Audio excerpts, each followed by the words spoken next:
Amen. So I hope everyone can hear me okay. Hopefully that's all. All well. I just want to continue with some understanding of Millerite history, and what seems to happen is every time we begin, we spend quite a bit of time on review. So last week was almost entirely review, particularly of a few key things we really need to understand and have be comfortable with before approaching Millerite history. So there are still a couple of things that I want us to go over, but not in the same way or the same detail. So what we have reinforced over and over again since particularly beginning at the German conference last year, and then with in a greater fashion since the school in Uganda at the beginning of the year, and that is the end of ancient Israel, typifying the end of modern Israel. So I understand that these presentations are translated, and it's ideal that it's a live translation, because then you have breaks in your sentences for the translator to come in and fill. And as I have no live translation, I am told, which is a reasonable concern, I speak too fast. So I am making an effort to slow down if you think that I'm speaking strangely. For the sake of those who come in afterwards and translate it, who are already doing a difficult and wonderful job, I need to try to speak slower when there's no live translation. Coming back to subject. We're considering the end of ancient Israel, the reform line of that end of the Jewish nation under John the Baptist and Christ. And what I have wanted us to see, perhaps that we need to see in this dispensation more than anything else, is that we have two back-to-back tests.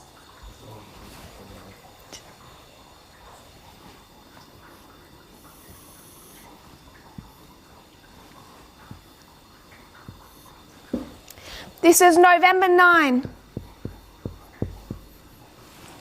And using the two lines from the end of ancient Israel, you can place Gethsemane at the end of the last dispensation,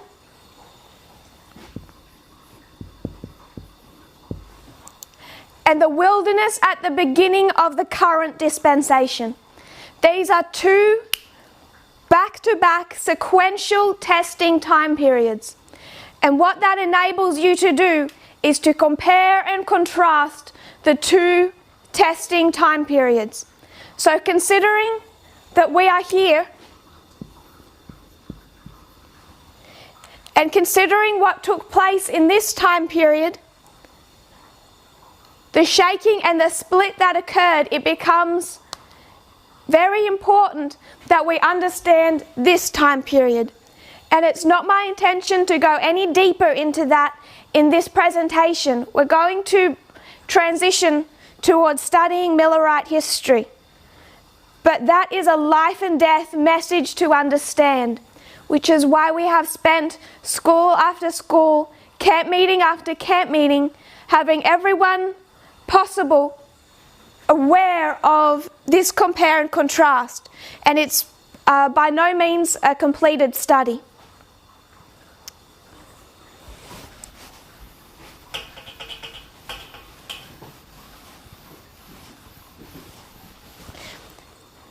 So that needed to be established first. Then we began to look at modern Israel, and what we reviewed last week was that we could understand clearly that Christ was to return in the history of the Millerites in 1863 to be precise, and then in the history after 1888. So we spent part of last week's class looking at those two histories and reviewing that subject matter. Then we brought that concept to the triple application, that to understand our own is to understand the first and the second, particularly Millerite history, the alpha, to explain the omega. So again, there's a couple of other things I want to put in place before going any further into Millerite history. The first of it is how light opens up. So I'm going to use a couple of examples, because what I see happening is that as light grows and our understanding of the message increases, we look back on what we taught before, what we understood before, and we increasingly feel that our understanding in prior history was put nicely too simple, or to be put in a more ugly fashion, was wrong. And people today are feeling unsettled, particularly considering how we have understood the Sunday law differently over the last 12 months. But in other areas as well, there's a great deal of feeling unsettled at how we are, as some people place it, changing the message. If we made mistakes back then, how do we know that we're not making mistakes now? And the suggestion people are putting out there is that our message, or what particularly Elder Parminder and myself are doing, is pointing to things that used to be taught in this movement and calling them error. And that makes people feel, I don't want to put it in an ugly fashion on those people. I don't believe that they have any of that type of intent. So I'm just going to say it unsettles them, and that is reasonable. But I want to explain how I see it from my perspective. And I'm going to use an external secular example and then an internal example. My favourite subject through my years of education was chemistry. And when someone says that, it can make them sound intelligent. I'm not suggesting I understood chemistry, I just loved it. I loved the concepts, I loved what I could grasp of it, I loved what I couldn't grasp of it. But chemistry, the foundation blocks of everything that makes us up and makes up the universe, is fascinating. The way molecules interact.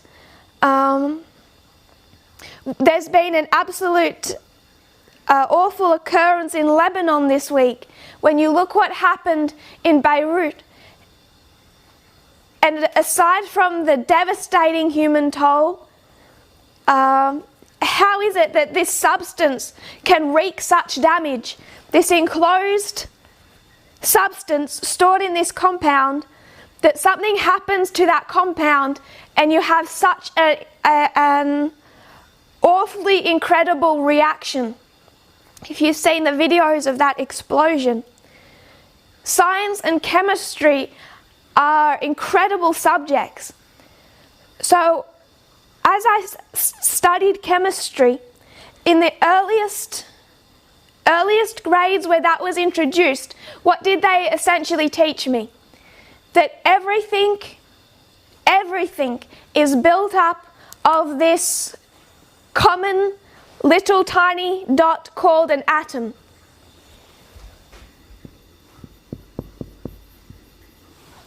That you just have this little dot and it composes everything you see around you, from water to gold to human skin. It's composed of the atom. And that's how the subject is introduced. And then as you advance, they will start teaching you that actually there are smaller parts of this atom. And they will take H2O, for example, water, and say that it's essentially, it's this hydrogen atom with a hydrogen element with these two oxygen elements attached, and it'll start showing you that that this building block is more complex. And this is just a simple one. It'll start showing you all the different atoms that compose the universe. So that does you for the next grade. And then I'll skip to the last year of chemistry that I did. And once I was looking at that level, which was about the last year of my education, they approached again the subject of the atom. And what the teacher said in this chemistry book was that an atom is so complex that even many of the scientists who don't specialize in the atom do not understand how it is composed. There are very few scientists in the world, specialist scientists, who have delved deep enough to have a somewhat accurate understanding of the structure of an atom. It does not look like this. What they have essentially had to admit to is they teach you, if we wanted to be harsh, teach you something that is, in actual fact, barely connects to reality, because that is the level of which we can understand and absorb it. So whether or not there's someone in preschool and they're introduced to this little tiny building block, or as you go through schooling and you start to have an explanation of how electrons work and all these different components to build up an atom, to as you get into the later grades and they start showing you it's not actually composed this way, to where they actually then begin to admit that it's so broad a subject, there's so much complexity to it, they have to take us through these simple understandings and build upon them to where someone from a little child to someone who is studying advanced chemistry can begin to understand the foundation blocks of the universe. And I think this is a little how God has to operate. That's my external example. I want us to think about the internal examples.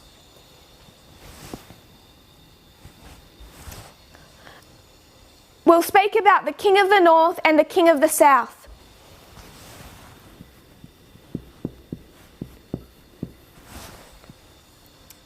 So we start to understand the king of the north and the king of the south in our ploughing history.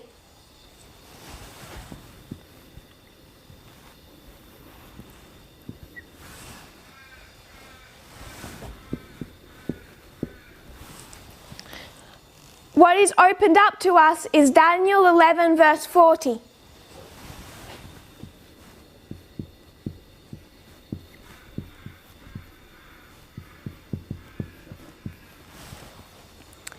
I'll just place 1996 to be broad there.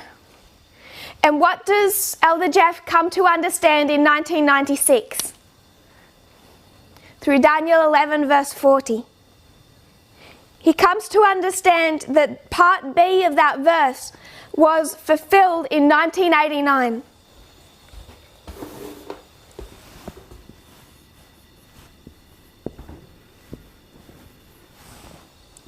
So essentially what he says is that in past history, in fact in about 7 years ago, in 1989, there was a battle between the king of the north and the king of the south, and the king of the south was defeated. So he's brought to the subject of the king of the north and the king of the south and says, this is a subject of past history, king of the south was defeated. The next thing we need to see is the Sunday law. That is an incredibly simplistic understanding of the king of the north and the king of the south. but it satisfied us in the dispensation of the ploughing. It was what we needed to have to introduce us to this subject. Then we come to 2016. It's 25 years after this chapter of Daniel began to be unsealed again. And then what do we understand in 2016?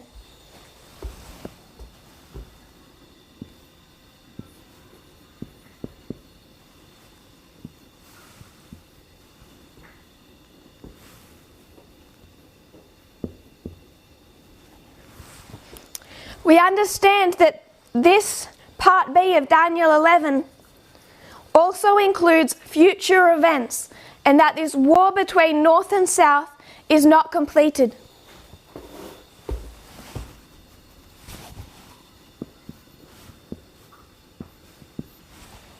I'll just put Raphia and Panium to be simplistic. So now we see they're going to fight again in the future.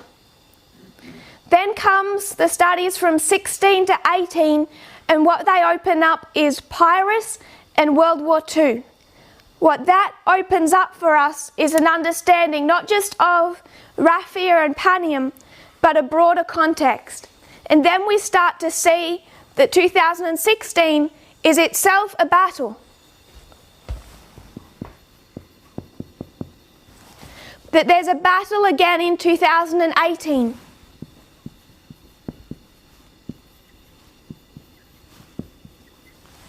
And at Raphia and Panium. Then with these subjects we start to understand this is all an information war.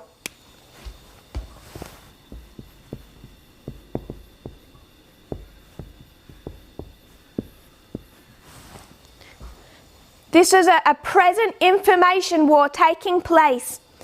And as we study information war, we also see that it involves proxies. It's a proxy war as well.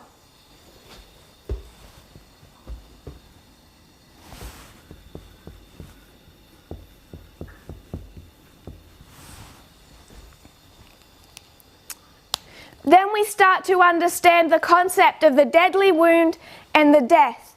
And that explains to us 1989 to 91.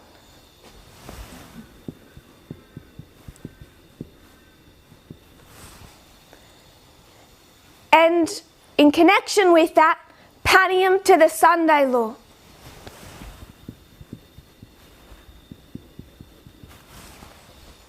So now even the Sunday law itself becomes a part of that subject of King of the North, King of the South. Then we start to understand World War I, and that goes back and explains two particularly previous wars. The Gulf War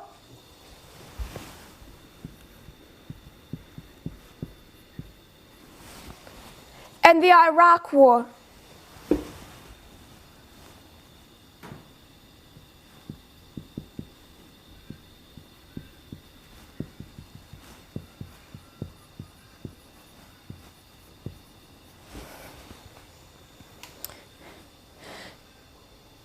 And other waymarks as well. So this is just a very quick overview. There are other details that start to opening up. And now we've gone from the ploughing history where we look back with this simple explanation, as you would think of the atom, and say 1989, King of the North, King of the South, complete.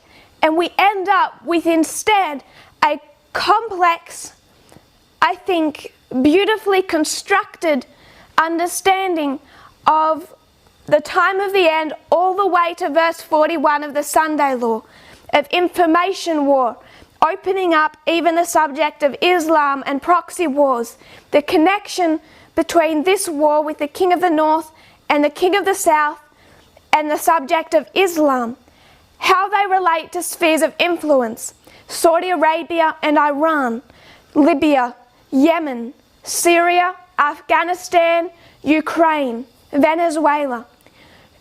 It becomes a global message beyond Russia, and the United States. So we have been following quite a similar train as how we need to be educated about the atom.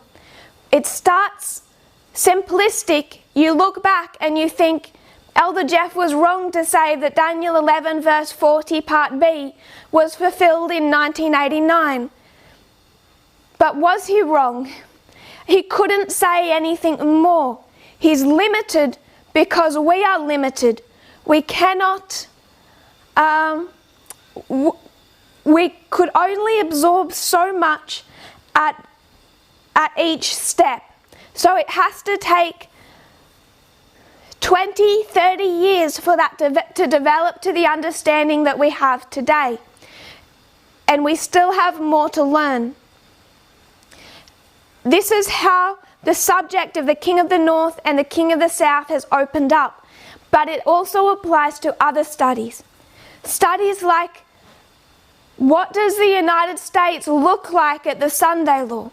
What does a dictatorship in the United States look like? And we may be tempted to think that what we have taught in the past is error, and that can do two things.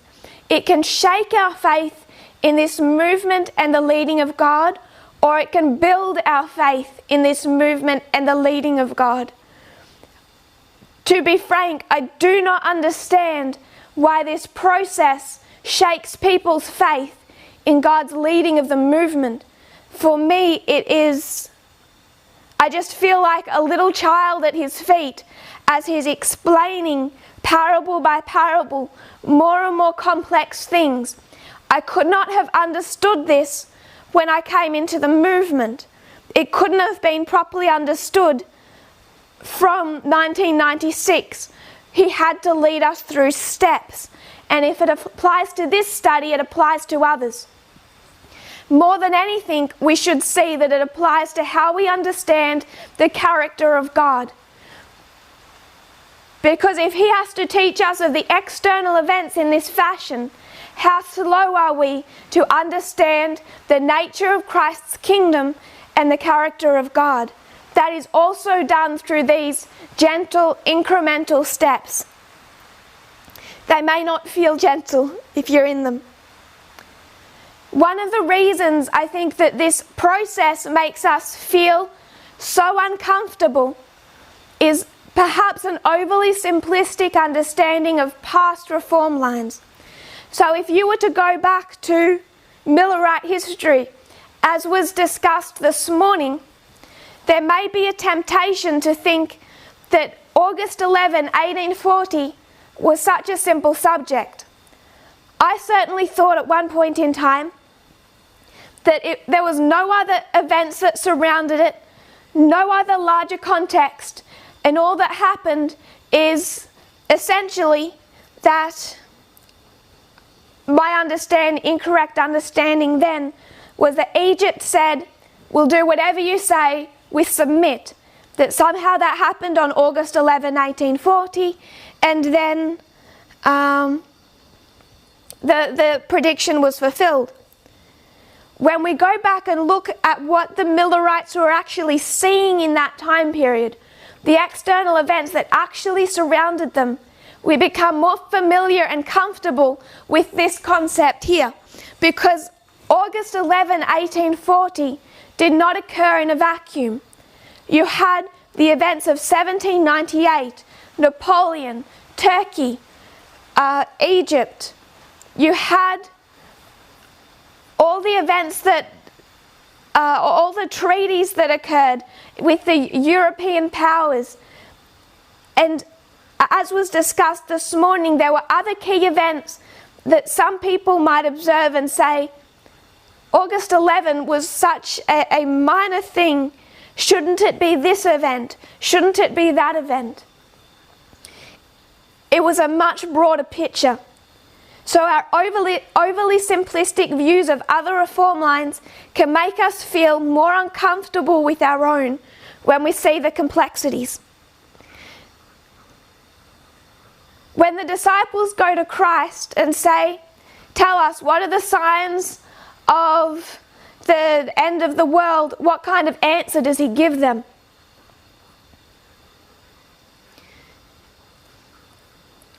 I won't say it's a preschool answer, but he can't answer them directly. So instead he gives them an answer that some people who don't understand the steps that he was taking might consider to be erroneous, at the very least misleading. But he had to give them an answer that could satisfy them at the time, that could give them some type of comfort and structure.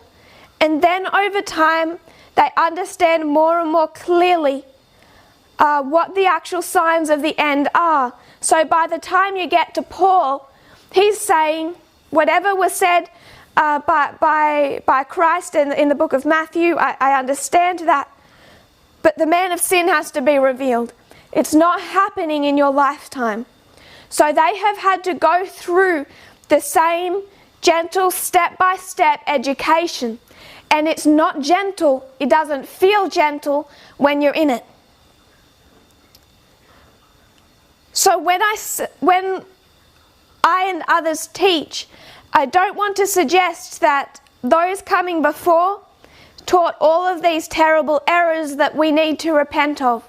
All that we're saying is that the movement is advancing with the advancing light, and that can tend to make the previous light look, I'm just going to say, too simplistic. But that light was exactly what we needed, what we could absorb to get the point in that dispensation.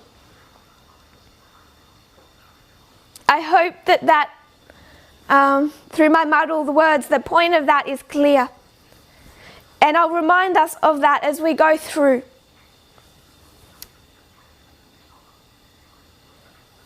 So that's the first thing that I really want to put in place before proceeding. The second we'll begin to discuss.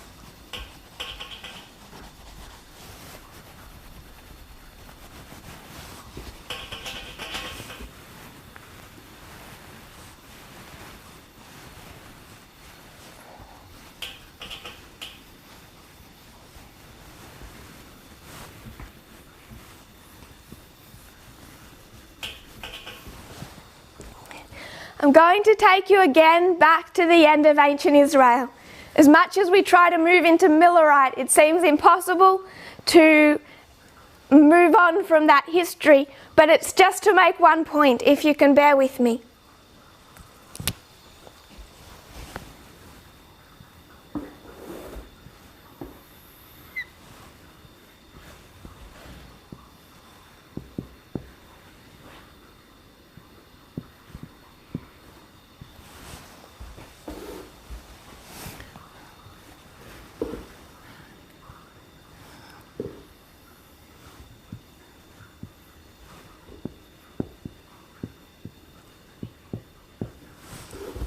You have their overarching reform line.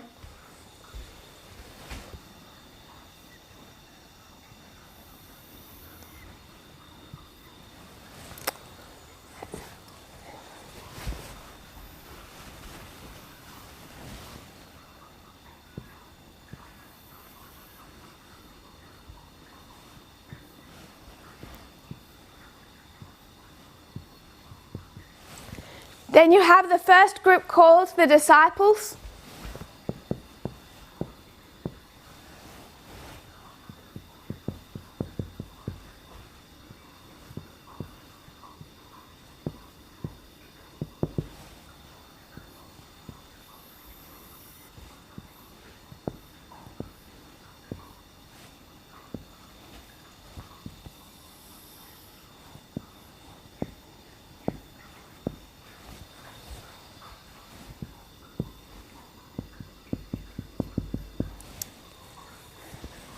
Harvest, harvest, harvest, harvest.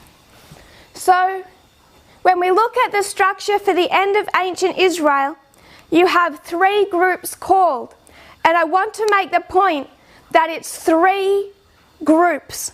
3 groups or 4. I'm going to argue that it's 3. You have the disciples,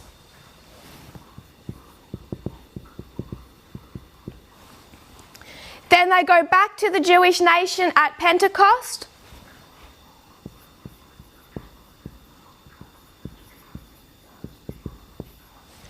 Then you have the Gentiles. Beginning their harvest from the world.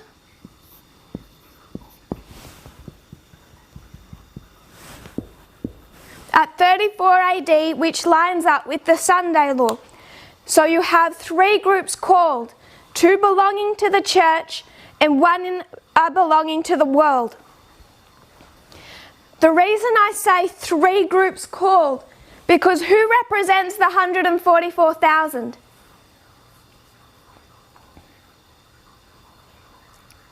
Who represents the 144,000? John. So John is over here in his time of trouble, in his death decree, getting thrown into boiling oil, getting sent to the island of Patmos, witnessing the second advent. So John does not become, we can conceptualize it as a separate group, but he's composed of this first group called. So there are three groups called. There are select few who live for this dispensation, who are called to be among the 144,000. But they are drawn out of these groups. To be precise, I'll say group. So you have these three groups called. So I want to ignore this group because it's not separate to these three. In fact, it's just composed from what was already called. And we title these the priests, the Levites, and the Nethinims. So we're all okay with that. Three groups called. Two from the church, one from the world. When did we understand those three groups? Where did we get them from? Because it wasn't from this structure. Understanding those three groups at the end of ancient Israel occurred after we'd already understood that there needed to be these three separate calling outs. Ezra. Correct. We got it from our understanding of Ezra. So I just wanted to remind us that it fits perfectly with the end of ancient Israel, but we didn't get it from them.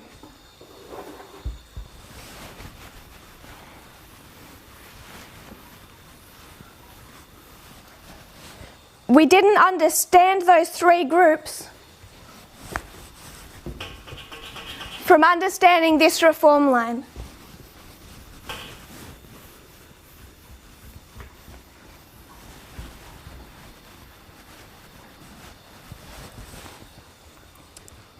There are always to rephrase, there are three groups for ancient Israel, three histories for ancient Israel, three histories for modern Israel.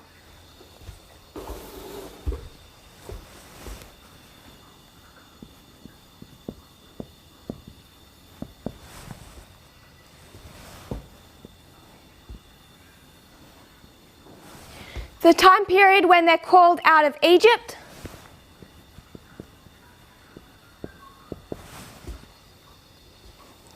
I'll place this farther down because of that light spot.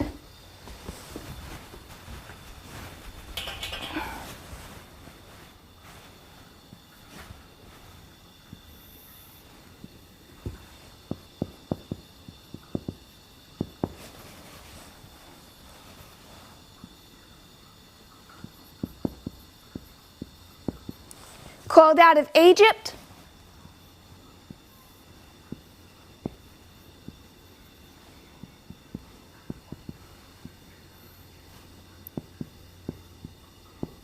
Called out of Babylon.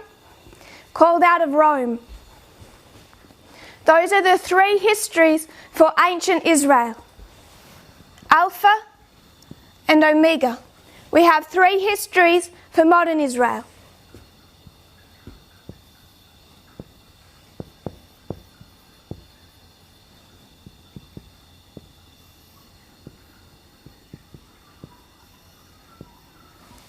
Millerite,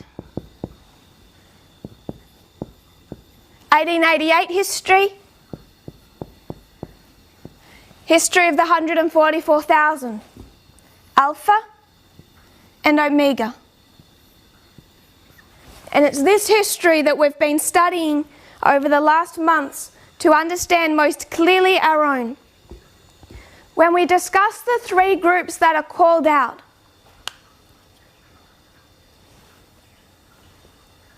which history did we first understand that from? Because it wasn't this one. And we've had a brother and a sister say Ezra. And which history was Ezra written in?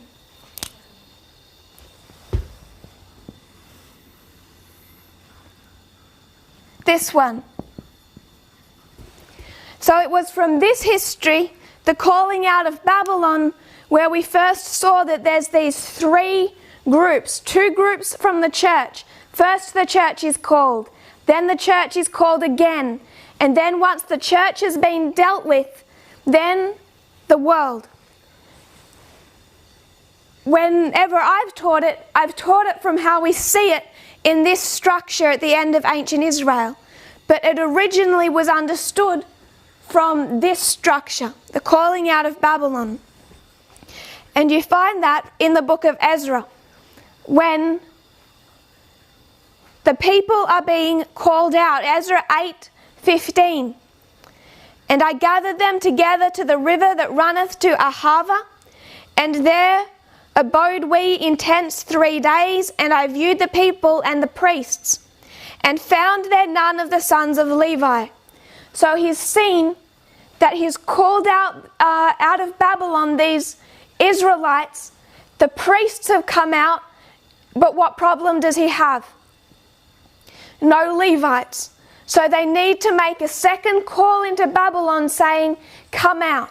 So you have two calls into Babylon to call out God's people, the church. Priests, then Levites.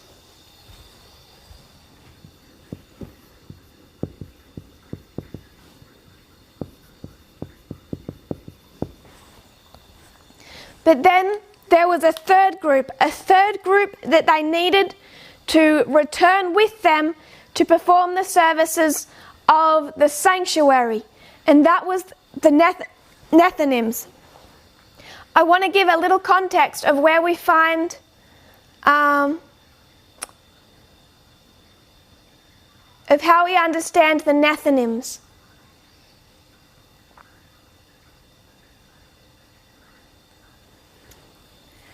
So we have Ezra 8:20,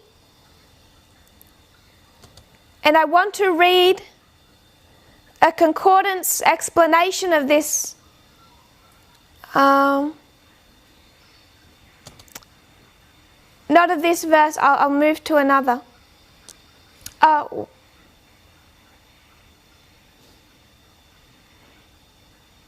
Ezra 8 verse 20 says, also of the Nethinims, whom David and the princes had appointed for the service of the Levites, 220 Nethinims, all of them were expressed by name.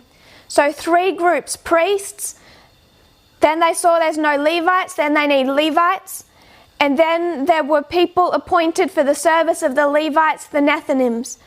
I want us to have a quick review of where these Nethinims came from. And you find the story in Joshua chapter 9 about the Gibeonites. And I won't read that story for time. We might paraphrase some. This is the Gibeonite deception. When the kings gather themselves together to fight with Joshua and with Israel, with one accord. And the Gibeonites had seen what had happened to Jericho and to Ai. And to save themselves, because they were fearful of what happened at Jericho and Ai, to save themselves, they engage in this deception of Joshua and Israel.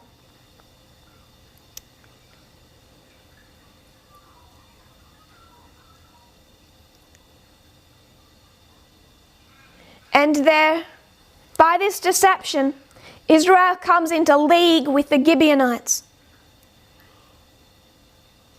And then they realize they've been deceived, but they can't go back on their word. So they're stuck with the Gibeonites now. I'll read 27. And Joshua made them that day hewers of wood and drawers of water for the congregation and for the altar of the Lord, even unto this day, in the place which he should choose. So these Gibeonites, they're not Israelites.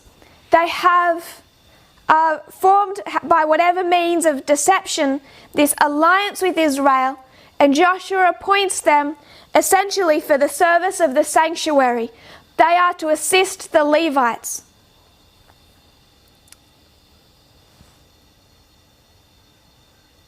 To read a commentary on this, their lives were spared and they were incorporated with Israel in the association with the service of God's house. This position made them as unlikely as possible to seduce Israel from loyalty to Jehovah. So if we can see the wisdom of what Joshua has done under God's direction, you have people who are not Israelites that are now in league with Israel. So what is he going to do? So they don't draw the people away from the sanctuary, away from the worship of God. He gives them a position in that sanctuary service itself. The Gibeonites were afterwards known as Nethinim, that is, given. So this is where the Nethinims are said to have come from.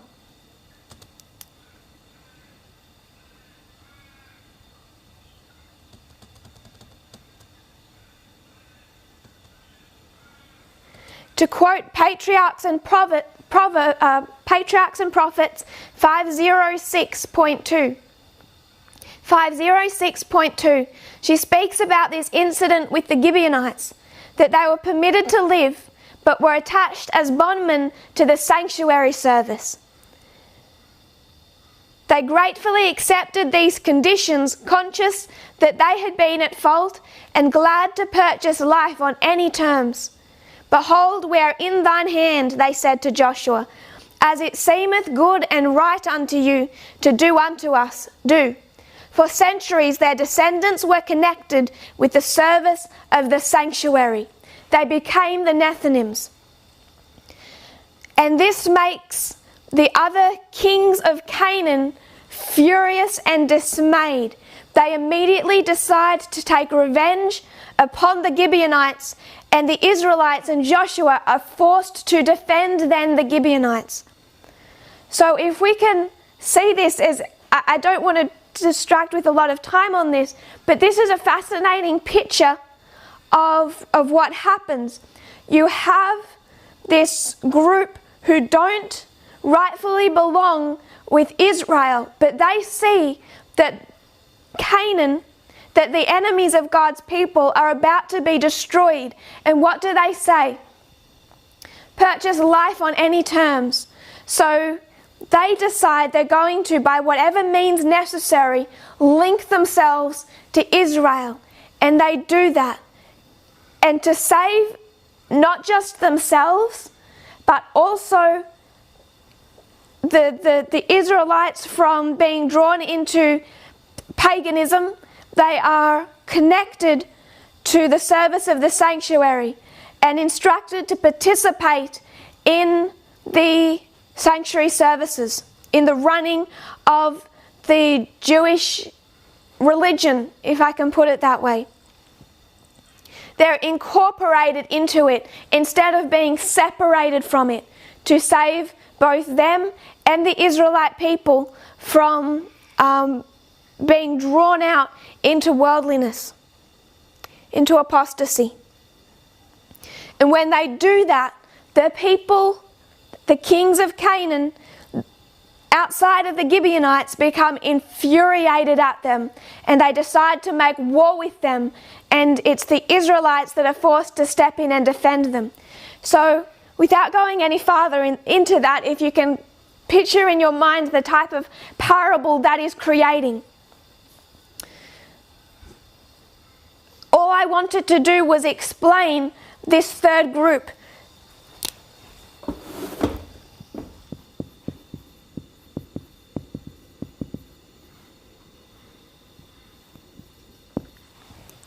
That there were three groups associated with the service of the sanctuary. Two were Israelite, but one was not. One came from outside of Israel.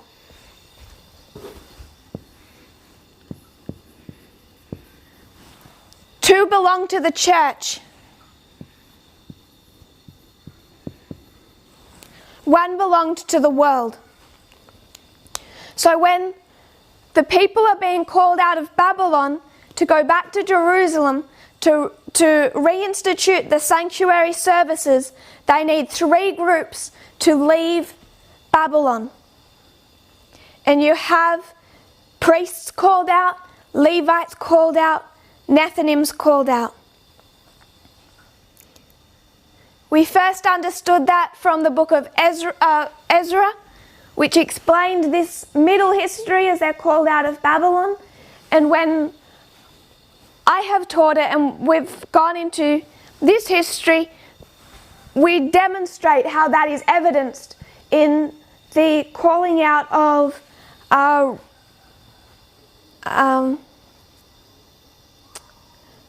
Roman paganism, if I can